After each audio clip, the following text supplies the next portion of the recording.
Conversation with My Kids, issue number 2. This is something that I find to be really, really interesting.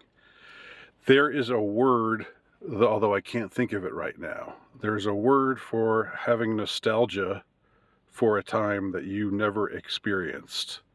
And a lot of people, a lot of younger people seem to feel that way about the 80s, which was a time when I was alive. I was roughly your ages during the 80s, during the 1980s.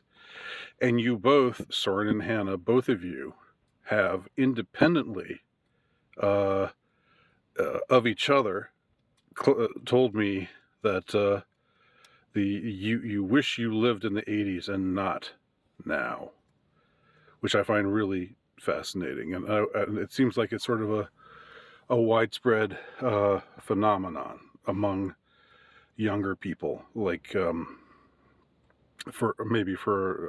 not going to speculate on the reasons, but there are a variety of possible reasons, combination of possible reasons. So maybe Soren first. Why would you rather live in the 80s than now? There's not as many distractions. Uh-huh. There's more outdoors time. Uh-huh. Not stuck in playing video games. Right.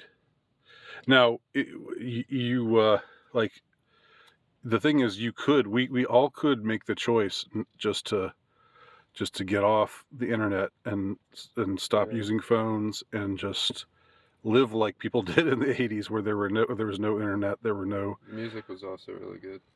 Right. Oh, okay. So what do you like about the music of the 80s? Like rock. Or I guess that wasn't the 80s. No. Like you're talking about Nirvana and that era of rock. That was a little bit later. That was the 90s. But yeah. Okay, so the music was good. Would you say the music was better then than it is now? Yeah, in the major categories, yeah. Okay. Did it seem like more of like a scene, like that? Like there was more of a scene going on. There's more style to it. There's more style. Everything's like the same kind of. Everything's more homogenized, yeah. And that sort of thing. Yeah, it's just really interesting. An interesting phenomenon that I wanted to talk about with y'all. So, Hannah, what about you? I would love to live in a time where, like Soren said, because now that I grew up with cell phones and the internet, it's so difficult to get yourself away from that, and it's heavily ingrained in everything that you do. I mean, it's an addiction. Yeah, and also that they've gotten us all to take part in. And even if I would still be I on the internet for my classes, because you have to turn everything in online, and. Oh yeah, that's right. So I don't think there. That's right. So choosing not to be online would get in the way of certain like for example, for me, for work, I get messages via text, and I guess I could just get a flip phone and go back 15 years. It's when you have the option for stuff that simulates your brain more. It's really difficult to not choose that. You do get addicted, and you can make the conscious decision, but it's really hard to make that decision. So I would love to live in a time where that wasn't even something that had been ingrained in my life in the first place. And Hannah, Soren said you were into some of the music. Soren's I think more into the post 80s music scene, but like the grunge and metal that was around in the early 90s. But Hannah, you were actually into 80s music. I love 80s music. I wish if I could be anything in the 80s, I'd be like goth in the 80s. So they're so cool, and I like The Cure is probably one of my favorite bands from the 80s. Mm-hmm. Now you were around when it wasn't really goth, but the emo era. You were kind of in the in the demographic of emo, the emo scene, how do you see the goth scene is different from the emo scene of like the late aughts and early teens? The aesthetic wise, it's very different. Um, you're not well. There's tons of different types of like goth.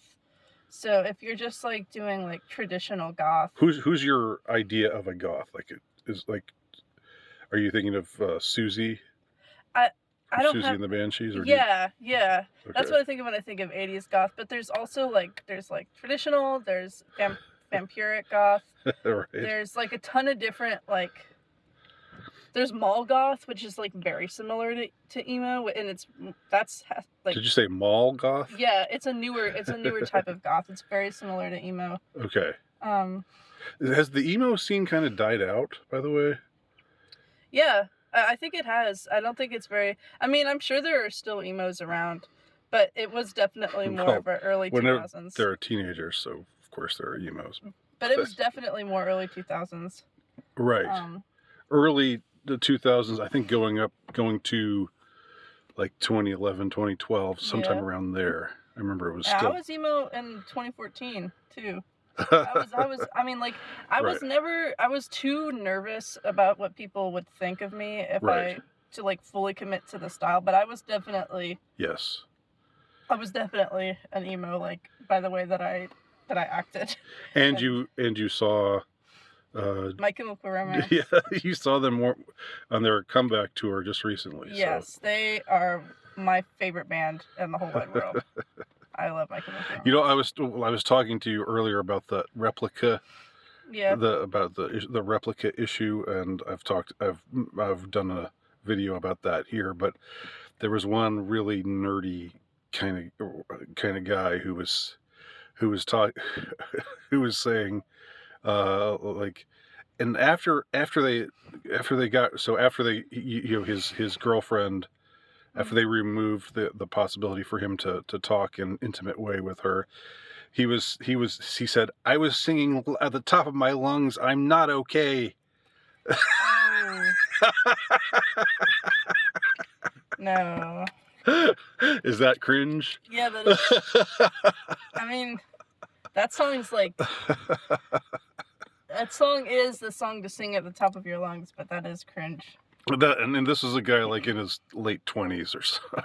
Yeah, it always surprises me when like people, like older people, are into My Chemical Romance. I feel like, I mean, early 20s. You said late 20s? Yeah, my mid to late 20s. I don't know That might be when my they actually. guess. I think they came out in the 2000s. Right. Oh no, they came out in 2001 because they like came about because of 9/11. That's So right. it's not that surprising, but I guess. But the goth scene would have been cooler to be a part of than the emo scene. Why? I mean, the goth scene in the 80s would have been cooler than the emo. Why? Well, I don't know. I don't know if I think I like both of them the same. But I would love to be in the 80s, but like both So of what them, was so okay? Oh, finish your thought. both of them are really special to me because My Chemical Romance is like my favorite band Right, ever. it was part of your childhood. But like And I really love the aesthetic and the music of. I love the way they dance as well. It's so cool. in the 80s. Yeah, 80s goth. Uh-huh. I love it. So, but what about the 80s generally? Yeah. I mean, I think it was. Well, I mean, I'm saying, what about the 80s generally makes you think it would be a better time to be alive than now? I guess not only is the internet a huge thing, but I also like There being no internet. it's very much a more innocent time. I think that like innocence was much more. I think the internet also really like plagued everyone's head, and then you learn about a lot of stuff when you're way too young. Yes. So I would have loved to grow up where my innocence, like I would have loved to grow up in a time where like that wasn't even a possibility, to have my innocence like taken away like that. Yes. So that's it. I mean, the aesthetics. Like I love the way people dressed. I like the way people talked. It's a really fun time. Mm-hmm. And of course, what you what you have is like the remnants, the artifacts of that time. Yeah. I actually remember that time, and I remember thinking, this is something I said in another video. I remember thinking during the '80s that, like, well, in the '50s, you know, everybody dressed like in bobby socks and you know, old time rock and roll like Elvis, and then in the '60s they were all hippies, and in the '70s they were all into disco. But now it's the '80s and everybody's finally normal. It's just normal. Like fashions and music are just normal now. And like it would never have struck me that in the future there'd be '80s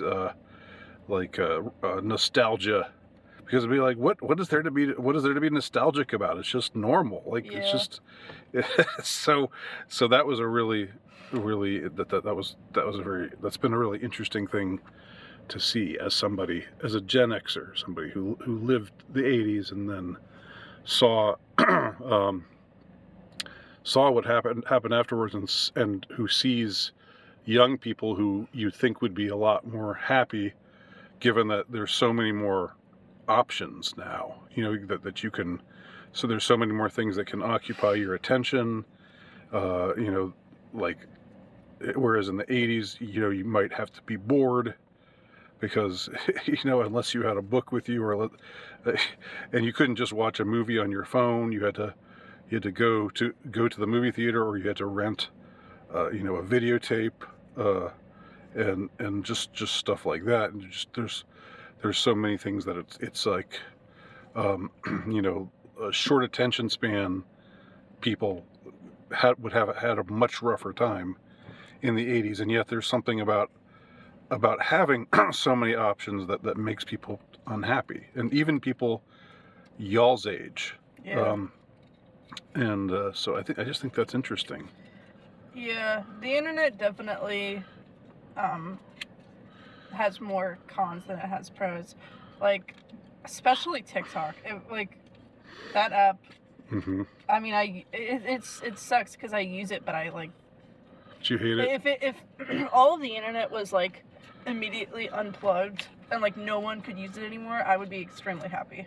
Of course I would be bored, right? But I would be very happy. But that's not like really an option right now because I. Oh, okay. It is an option. You could unplug, but then again you have certain inconveniences. Yeah, I would be like almost impossible for me to go through with my college experience if. Yeah, I just can't imagine what I mean, even Soren, you're still in high school, but you probably have to do stuff online too, right? Or not? Am I wrong? Did you phase out for a second? Yeah. Like internet, do you have to do stuff on the internet at school? Yeah, all the time. Okay, so see, for me, you know, having to do stuff online for high school or for college was just a ridiculous. I mean, there was no online, but the idea of, you know, of virtual classes or you know, like just getting together with people online just wasn't there. Now I do see the advantages to being online, because you get to you can find your niche more easily, and you get to know people.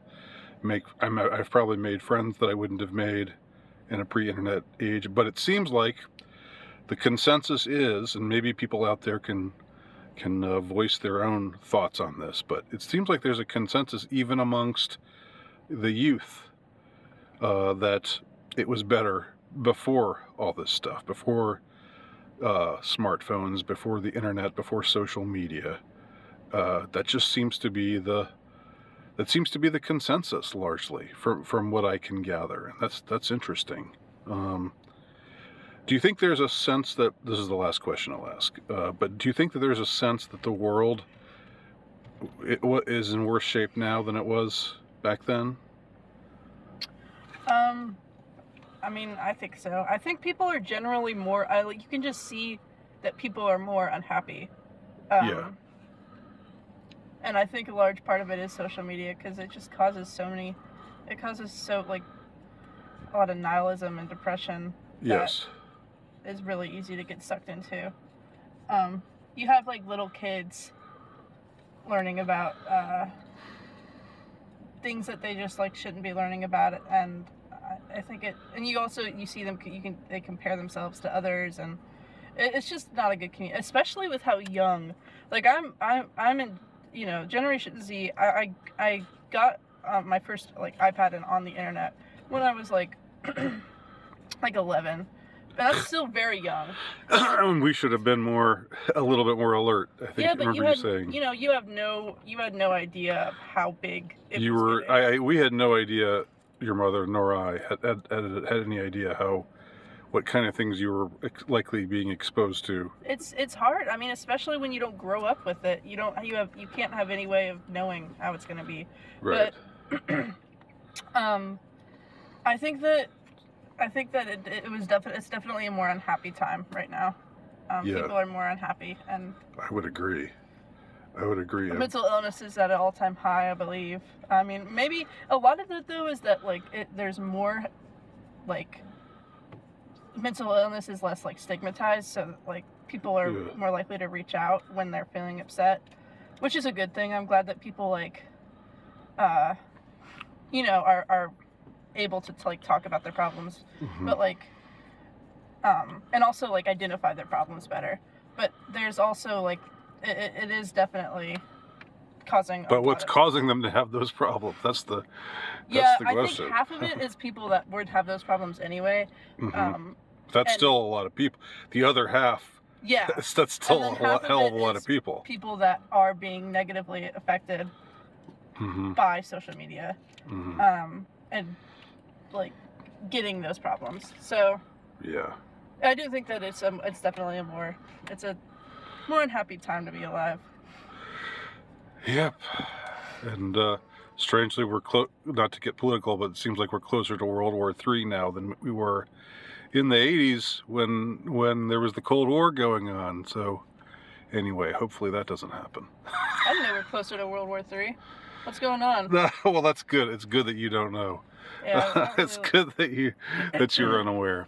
Anyway, I will end it there. Thank you, children. Thank you, mostly grown children of mine, and hope everybody out there enjoyed this exchange. And let me know what you think in your comments below. Thank you.